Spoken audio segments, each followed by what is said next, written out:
നമസ്കാരം, സ്വാഗതം നിലപാടിലേക്ക്. ഭാവി ഇന്ത്യയുടെ ഭാഗധേയം നിർണ്ണയിക്കേണ്ടുന്ന ലോക്സഭാ തെരഞ്ഞെടുപ്പിൽ ഞാനും എൻ്റെ പാർട്ടിയും മാത്രം മത്സരിച്ചാൽ മതിയെന്ന നിലപാട് മറയില്ലാതെ പ്രഖ്യാപിക്കുകയാണ് ഭരണാധികാരി.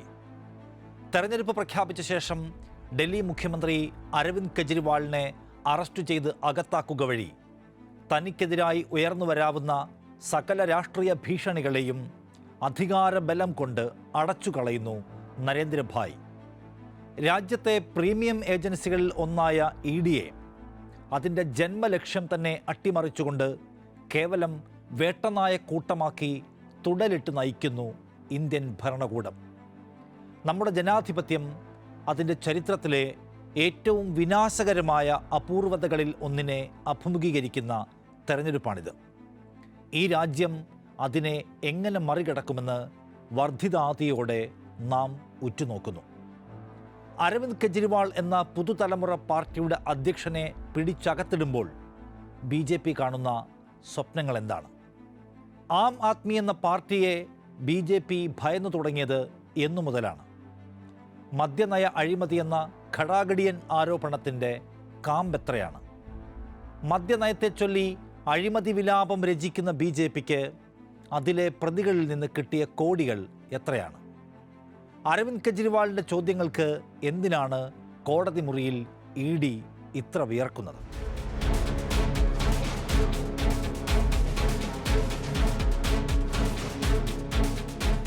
അടുത്ത 5 വർഷം രാജ്യം ആര് ഭരിക്കണം എന്നതിൽ സ്വതന്ത്രവും സ്വച്ഛവുമായ വിധിയെഴുത്ത് നടത്താൻ ജനങ്ങൾക്ക് കഴിയരുത് എന്ന നിർബന്ധ ബുദ്ധിയിലാണ് BJP സർക്കാരിൻ്റെ അവസാനത്തെ അതിക്രിയകളെല്ലാം.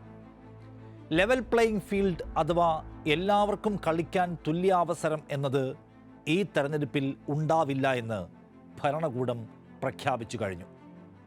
പ്രതിപക്ഷത്തെ പ്രധാന പാർട്ടിയായ കോൺഗ്രസിൻ്റെ ബാങ്ക് അക്കൗണ്ടുകളെല്ലാം പൂട്ടിവെച്ച് അവരെ പണമില്ലാത്ത പാർട്ടിയായി ചുരുട്ടിക്കെട്ടിക്കഴിഞ്ഞു. ഒരു വിമാനയാത്രയ്ക്കോ തീവണ്ടി ടിക്കറ്റിനോ പോലും പണമില്ലാതെ വലയുന്നുവെന്ന് രാഹുലും ഖാർഗെയും രാജ്യത്തോട് പറയുന്നു. സ്ഥാനാർത്ഥികൾക്ക് കൊടുക്കാൻ പണമില്ലാത്തതിനാൽ പ്രാദേശിക അടിസ്ഥാനത്തിൽ പിരിവ് നടത്താൻ നിർദ്ദേശിച്ചിരിക്കുന്നു AICC. സർക്കാരാകട്ടെ കൂടുതൽ കടുത്ത നടപടികൾ പ്രഖ്യാപിച്ച് കോൺഗ്രസിൻ്റെ മരണം എത്രയും വേഗം ഉറപ്പാക്കാനുള്ള തിടുക്കത്തിലുമാണ്. 1700 കോടി രൂപ നികുതി അടയ്ക്കാൻ ആവശ്യപ്പെട്ട് കോൺഗ്രസിന് പുതിയൊരു നോട്ടീസ് കൂടി കൈമാറിയിട്ടുണ്ട് ആദായ നികുതി വകുപ്പ് ഇപ്പോൾ. എന്നാൽ BJPയുടെ കണക്കുകൾ എവിടെ? അവരടയ്ക്കേണ്ട 4600 കോടിയുടെ നികുതിയെക്കുറിച്ച് ആദായ നികുതി വകുപ്പിന് മൗനമെന്തേ എന്ന് ചോദിക്കുന്നു കോൺഗ്രസ്. പക്ഷെ അതിന് മറുപടികളൊന്നുമില്ല. इनकम टैक्स डिपार्टमेंट से डिमांड करते हैं कि उनको कांग्रेस की ये कमी नजर आती है, लेकिन ये 4600 करोड़ की जो पेनल्टी BJP से लेनी चाहिए, why is it not looking at these violations done by the BJP, जो clear cut violations हैं. Through the electoral bond scam, the BJP collected over 8,200 crores as donation. There were different routes. There was a prepaid bribe route, there was a post-paid bribe route, there was a post-raid group, Chanda Dhanda, raid, paid, and there was a shell company route. The data that has available on the ECI website that has been filed by the BJP is used a high-level programming language called R, which shows the complete hypocrisy of the BJP, which is engaged in tax terrorism. ये कर आतंकवाद है और कुछ नहीं है. കോൺഗ്രസിന് മാത്രമല്ല, ആധാറിലെയും പാൻ കാർഡിലെയും വിവരങ്ങൾ തെറ്റിപ്പോയി പോലെയുള്ള കാരണങ്ങൾ പറഞ്ഞ് കോടികൾ പിഴയൊടുക്കാൻ നോട്ടീസ് കിട്ടിയവരിൽ കമ്മ്യൂണിസ്റ്റ് പാർട്ടികളുമുണ്ട്. ഒരു തൃണമൂൽ നേതാവിന് 3 ദിവസത്തിനിടെ IT വകുപ്പിൽ നിന്ന് കിട്ടിയത് 1 ഡസനോളം നോട്ടീസുകളാണ്. തെരഞ്ഞെടുപ്പിൻ്റെ തിടുക്കം. സാമ്പത്തികമായി തകർക്കുന്ന പണി മാത്രമല്ല, പ്രധാന പ്രതിപക്ഷ പാർട്ടികളിൽ നിന്നുള്ള നേതാക്കളെയെല്ലാം അന്വേഷണ സമ്മർദ്ദത്തിൽപ്പെടുത്തി BJPയിലേക്ക് ആട്ടിത്തെളിക്കുന്ന പണിയും തകൃതിയാണ്. നരേന്ദ്രമോദി അധികാരത്തിലെത്തിയ ശേഷം രാഷ്ട്രീയ നേതാക്കൾക്കെതിരെ ED എടുത്ത കേസുകളിൽ 95% BJPയുടെ ശത്രുക്കൾക്കെതിരെയാണ്. 2022 കണക്കെടുത്താൽ 121 റെയ്ഡുകൾ നടത്തിയതിൽ 115 എണ്ണവും പ്രതിപക്ഷ കക്ഷി നേതാക്കൾക്കെതിരെയാണെന്ന് സുപ്രീം കോടതിയിലെത്തിയ ഒരു ഹർജി ചൂണ്ടിക്കാണിക്കുന്നു. കേസുകളിൽ പെടുന്ന നേതാക്കൾ BJPയിൽ ചേരുക എന്നതാണ് ആദ്യത്തെ രക്ഷാമാർഗം. അങ്ങനെ ചെയ്യാത്തവരുടെ സ്വത്തുക്കൾ കണ്ടുകെട്ടിയും അനന്തകാലം ജയിലിലിട്ടും എതിരാളികളെ അതിജീവിക്കാനാകാത്ത രാഷ്ട്രീയ അന്ത്യത്തിലേക്ക് തള്ളിയിടുന്നു നരേന്ദ്രഭായ്. ഏറ്റവും അവസാനം കള്ളപ്പണക്കേസിൽ CBI കുറ്റവിമുക്തനാക്കിയ NCP നേതാവ് പ്രഫുൽ പട്ടേലിനെ നോക്കുക. BJP പാളയത്തിലെത്തിയതോടെയാണ് അദ്ദേഹത്തിനെതിരായ കേസുകളിൽ ഒരനക്കവും ഇല്ലാതായത്. ഒടുവിൽ ക്ലീൻ ചിറ്റും നൽകിയിരിക്കുന്നു. അരുണാചൽ പ്രദേശിലെ കോൺഗ്രസ് നേതാവ് പെമ ഖണ്ഡു കോൺഗ്രസിലായിരിക്കെ അദ്ദേഹത്തിനെതിരെ അഴിമതി കേസും ഗൂഢാലോചന കേസുമൊക്കെ ഉണ്ടായിരുന്നു. അതിനെതിരെ BJPക്ക് വലിയ പ്രതിഷേധങ്ങളും ഉണ്ടായിരുന്നു. BJPയിലെത്തിയതോടെ അദ്ദേഹത്തിനെതിരായ എല്ലാ കേസുകളും ഇല്ലാതായി. അരുണാചലിൽ അദ്ദേഹം BJP മുഖ്യമന്ത്രിയുമായി. അജിത് പവാറും അമരീന്ദർ സിംഗും നാരായൺ റാണയും സുവേന്ദു അധികാരിയും ഛഗൻ ഭുജ്ബലും തുടങ്ങി നേതാക്കളുടെ നീണ്ട നിര തന്നെയുണ്ട്. ഇങ്ങനെ ആദർശ് ഭവന പദ്ധതി കുംഭകോണത്തിൽ ആരോപണ വിധേയനായി മഹാരാഷ്ട്ര മുഖ്യമന്ത്രി സ്ഥാനം രാജിവെച്ച നേതാവ് അശോക് ചവാനും കഴിഞ്ഞയാഴ്ച BJPയിൽ ചേർന്ന് സംശുദ്ധനായി കഴിഞ്ഞു. വഴങ്ങാത്ത നേതാക്കളെ കേസിൽപ്പെടുത്തി അകത്താക്കി അപ്രസക്തരാക്കുക എന്ന പദ്ധതിയുടെ അവസാനത്തെ ഉദാഹരണമാണ് ഡൽഹി മുഖ്യമന്ത്രി അരവിന്ദ് കെജ്രിവാളിനെതിരായ നടപടി. പുതിയ മദ്യനയം രൂപീകരിക്കുക വഴി കെജ്രിവാളും പാർട്ടിയും 100 കോടി രൂപയുടെ അഴിമതി പണം സമാഹരിച്ചുവെന്നാണ് കേസ്. എന്നാൽ 2 വർഷത്തിലധികമായി ഉയർന്നു കേൾക്കുന്ന ഈ കേസിൽ യുക്തിസഹമായ ഒരു തെളിവും ഹാജരാക്കാൻ രാജ്യത്തെ ഏജൻസികൾക്കൊന്നും കഴിഞ്ഞിട്ടില്ല. EDയുടെ തുറുപ്പ് ചീട്ടായ കള്ളപ്പണ നിയമത്തിൻ്റെ കുരുക്കുകൾ ഉപയോഗിച്ച് ആളുകളെ അറസ്റ്റ് ചെയ്യുന്നുണ്ട്. നിയമം കണിശമാകയാൽ അതിൽ നിന്ന് ആർക്കും വേഗത്തിൽ ജാമ്യം പോലും കിട്ടില്ല. അതൊരു വസ്തുത. അതിനപ്പുറം ഒരു തെളിവും ഹാജരാക്കാൻ ഏജൻസികൾക്ക് കഴിഞ്ഞിട്ടില്ല. എനിക്ക് 100 കോടി രൂപ കിട്ടിയെങ്കിൽ ആ പണം എവിടെയെന്ന് കെജ്രിവാൾ കോടതിയിൽ ചോദിക്കുമ്പോൾ ED നിന്നു വിയർക്കുന്നത് എന്തുകൊണ്ടായിരിക്കും? അവർക്കതിന് ഒരു ഉത്തരമില്ലാത്തതുകൊണ്ടാണ്. കാരണം രാഷ്ട്രീയ യജമാനന്മാരുടെ പദ്ധതിക്കനുസരിച്ച് വേട്ടക്കിറങ്ങിയ സംഘം മാത്രമാണവർ. അവരുടെ കയ്യിൽ ശരിയായൊരു കേസോ മതിയായ തെളിവുകളോ ഒന്നും ഉണ്ടാകണമെന്നില്ല. നോക്കൂ, ED എന്ന ഏജൻസി തന്നെ നാം എന്തിനുണ്ടാക്കിയതാണ്? ഭീകരവാദ പ്രവർത്തനങ്ങൾക്കായി ലോകമാകമാനം കള്ളപ്പണം ഒഴുകുന്നുവെന്നും അത് തടയണമെന്നുമുള്ള UN പ്രമേയത്തിൻ്റെ ഭാഗമായി രൂപീകരിക്കപ്പെട്ട ഏജൻസിയാണ് ED. എന്നിട്ട് അവരിപ്പോൾ എന്താണ് ചെയ്തുകൊണ്ടിരിക്കുന്നത്? ഭീകര സംഘങ്ങൾക്ക് കള്ളപ്പണം ഒഴുകുന്നതിനെക്കുറിച്ചൊന്നും വ്യാകുലപ്പെടാതെ നരേന്ദ്രമോദിയുടെ രാഷ്ട്രീയ എതിരാളികളെ തേടിപ്പിടിച്ചു വേട്ടയാടുകയാണ്. കള്ളപ്പണത്തിൻ്റെ സാധ്യതകളൊന്നുമില്ലാത്ത വിവാദങ്ങളിൽ പോലും പൊടുന്നനെ വന്നിറങ്ങി PML നിയമം ചുമത്തി ആളുകളെ അന്യായമായി അകത്താക്കുകയാണ്. കേവല മൊഴികളുടെ അടിസ്ഥാനത്തിൽ പോലും ആളുകളെ പ്രതി ചേർക്കാമെന്ന ഗുരുതരരൂപിയായ വ്യവസ്ഥകളുള്ള PML നിയമം പല്ലും നഖവുമുള്ള ആക്രമണോപാധിയാണ്. കേന്ദ്ര സർക്കാർ അതിനെ പരമാവധി വ്യാപ്തിയിൽ ഉപയോഗിക്കുന്നു. ഒരു കോടതിയും ഇതുവരെ കുറ്റക്കാരനാണെന്ന് കണ്ടെത്തിയിട്ടില്ല എന്ന് ഡൽഹി മുഖ്യമന്ത്രി പറയുകയാണ്. ഒരു മുഖ്യമന്ത്രിയെ അറസ്റ്റ് ചെയ്യാൻ മന്ത്രിമാർ അദ്ദേഹത്തിന് രേഖകൾ കൈമാറി എന്ന മൊഴി മതിയോ എന്ന് കെജ്രിവാൾ ചോദിക്കുമ്പോൾ EDക്ക് മുഖം കുനിക്കാനേ കഴിയുന്നുള്ളൂ. ഡൽഹി മദ്യനയ അഴിമതി ആരോപണവുമായി ബന്ധപ്പെട്ട് അതിഗുരുതരമായ മറ്റൊരു സംഗതി ആം ആദ്മി പാർട്ടി ഉന്നയിക്കുന്നുണ്ട്. ഇതേ കേസിൽ മാപ്പുസാക്ഷിയാക്കിയ അരബിന്ദോ ഫാർമ MD ശരത്ചന്ദർ റെഡ്ഡി BJPക്ക് നൽകിയത് 50 കോടിയോളം രൂപയാണ്. ഇലക്ട്രൽ ബോണ്ട് കണക്കുകൾ പുറത്തു വന്നപ്പോൾ അത് ഈ രാജ്യം കണ്ടതുമാണ്.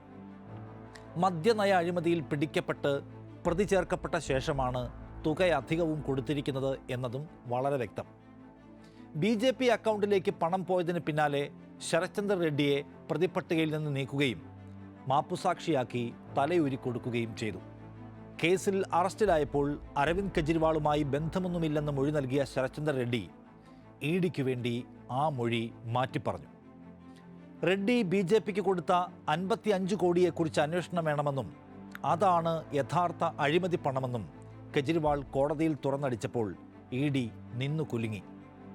ഇലക്ട്രൽ ബോണ്ട് വഴി BJPക്ക് കൊടുത്ത പണവും മാപ്പുസാക്ഷിയാക്കലും തമ്മിൽ ബന്ധമൊന്നുമില്ലെന്ന് പറഞ്ഞ് രക്ഷപ്പെടാൻ നോക്കി അപഹാസ്യരായി രാജ്യത്തെ പ്രധാന ഏജൻസി. ഡൽഹി മദ്യനയ അഴിമതി കേസിൽ മനീഷ് സിസോദിയെ അകത്തിടാൻ എന്തു തെളിവുകളാണ് നിങ്ങളുടെ കയ്യിലുള്ളത് എന്ന് EDയോട് സുപ്രീം കോടതി ചോദിക്കുന്നത് നാം കണ്ടതാണ്. വിചാരണ വേളയിൽ 2 മിനിറ്റ് നിലനിൽക്കാൻ ശേഷിയില്ലാത്ത വാദങ്ങളെ നിങ്ങളുടെ കയ്യിലുള്ളോ എന്നാണ് കോടതി ചോദിച്ചത്. എൻഫോഴ്സ്മെന്റ് ഡയറക്ടറേറ്റിൻ്റെ നടപടികൾ സുതാര്യമായിരിക്കണമെന്നും പ്രതികാര മനോഭാവത്തോടെ പെരുമാറരുത് എന്നും സുപ്രീം കോടതിയുടെ മറ്റൊരു ബെഞ്ച് മുന്നറിയിപ്പ് കൊടുത്തത് കഴിഞ്ഞ വർഷം അവസാനമാണ്. റിയൽ എസ്റ്റേറ്റ് സ്ഥാപനം M3Mന്റെ ഡയറക്ടർമാരെ കള്ളപ്പണം വെളുപ്പിക്കൽ കേസിൽ അറസ്റ്റ് ചെയ്ത നടപടി റദ്ദാക്കിക്കൊണ്ടാണ് സുപ്രീം കോടതി ഗൗരവ സ്വഭാവമുള്ള ചില പരാമർശങ്ങൾ നടത്തിയത്. നിയമപരമായ നടപടികൾ പാലിക്കാതെയാണ് അറസ്റ്റ് ഉണ്ടായത് എന്ന ഹർജിക്കാരുടെ വാദം സുപ്രീം കോടതി ശരിവെച്ചു. അറസ്റ്റിനുള്ള സാഹചര്യങ്ങൾ വിശദീകരിക്കുന്ന രേഖയുടെ പകർപ്പെങ്കിലും കൈമാറാത്ത EDയുടെ സമീപനം മോശം പ്രവർത്തന ശൈലിയാണെന്ന് കോടതി തുറന്നു പറഞ്ഞു. നമ്മുടെ അന്വേഷണ ഏജൻസികൾ തെളിവുകളുടെ പിൻബലമില്ലാതെ രാഷ്ട്രീയ നേതാക്കളുടെ പദ്ധതിക്കനുസരിച്ച് കളിപ്പാവകളെപ്പോലെ പ്രവർത്തിക്കുന്നു എന്ന് വിചാരിക്കാൻ ഇതുപോലെ കാരണം, അല്ലെങ്കിൽ ഇനിയുമുണ്ട് കാരണം. 2ാം UPA സർക്കാരിനെ അപേക്ഷിച്ച് നോക്കിയാൽ മോദി സർക്കാരിൻ്റെ കാലത്ത് 300 ഇരട്ടി കേസുകളാണ് ED എടുത്തത്. കേസെടുക്കുന്നതിലെ വിവേചനവും രാഷ്ട്രീയ താൽപ്പര്യവും മനസ്സിലാക്കണമെങ്കിൽ വേറെ ഒരു കണക്ക് കൂടി നോക്കണം. 2022 വരെയുള്ള കണക്കെടുത്താൽ ED എടുത്ത കേസുകളിൽ 26 എണ്ണവും കോൺഗ്രസ് നേതാക്കൾക്ക് എതിരെയാണ്. 19 കേസുകൾ തൃണമൂൽ കോൺഗ്രസ് നേതാക്കൾക്കെതിരെ. NCPക്കെതിരെ 11 കേസുകളുണ്ട്. ഉദ്ധവ് താക്കറെയുടെ ശിവസേനയ്ക്കെതിരെ 8 എണ്ണം, DMKക്കെതിരെ 6, SPക്കും BSPക്കുമെതിരെ 5 കേസുകൾ. BJPയുമായി ബന്ധമുള്ളവരുടെ കണക്കെടുത്താൽ ആകെയുള്ളത് 6 കേസുകളാണ്. അവയൊന്നും ഇപ്പോൾ മുന്നോട്ട് പോകുന്നുമില്ല.